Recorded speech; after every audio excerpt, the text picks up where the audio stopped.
Look, there's no litigation on the cards as we speak. There's what is basically happening is a conversation um, between a number of organizations, including our organization, to engage the government on the decision.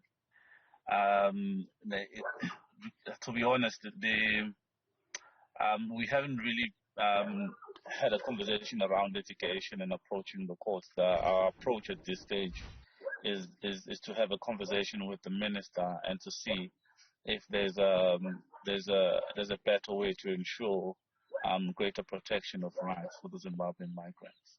Thank you very much for that clarity. So from the conversations that yourself and other civil society organizations are having, what are some of the recommendations, or how do you see this working itself out? So much of this really depends on what is the response from government.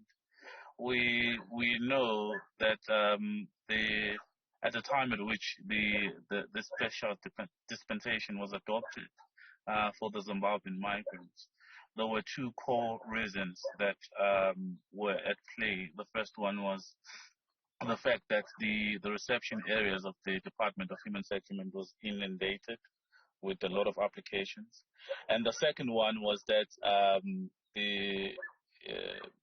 lot of Zimbabwean migrants were victims of the socio-economic and political instability in Zimbabwe, which is why there was then a decision by government to adopt the special dispensation in order to ensure they stay here in South African soil. We are really unsure at this stage why they've opted to reach this decision that they've now reached, which is to say that Zimbabweans should now apply for other permits because these two issues have not been resolved. And so what we've basically done is to write to the minister involved and say to him, is it possible to have a conversation around these issues and the category of client communities who might be affected as a result of the cabinet's decision. So really at this stage there is no litigation on the cards. It's just conversation to engage the state. It's an attempt rather to engage the state. As you rightfully mentioned, the Minister of Home Affairs has said that people would just need to apply for the relevant papers to their situation, and they will have a period of 12 months within this year to get that documentation sorted out. Do you believe this is not enough? Look, this is obviously not enough because some of them have already established some family life in South Africa. And I think the situation is much more complex than that.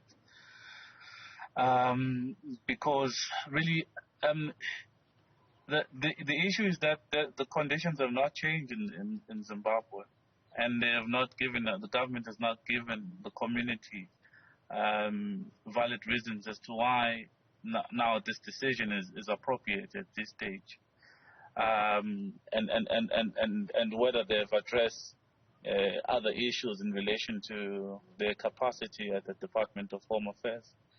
We know, everyone knows that the capacity of the department to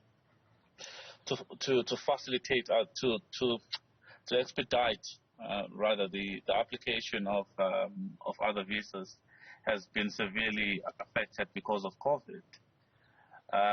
We know that the reception office has been closed for a number of months now.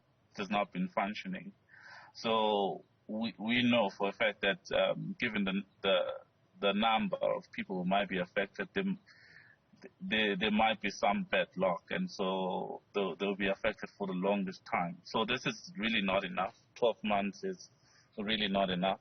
But we believe it's nothing that conversation can't resolve.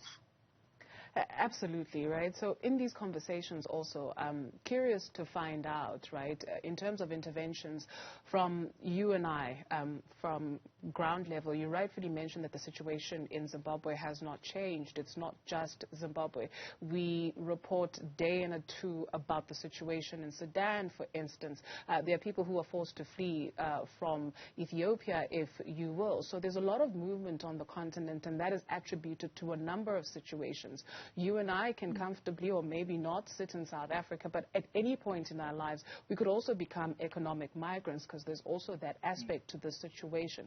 So what kind of conversations are we having about holding our leaders to account?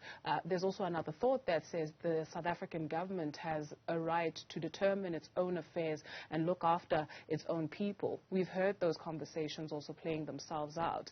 Essentially, what can you and I do? Look, what we can basically call for some of us who do not have any form of power is to call for greater solidarity with some of our brothers and sisters who are affected by some political instability in the continent. But I said this in our previous conversation in the same channel that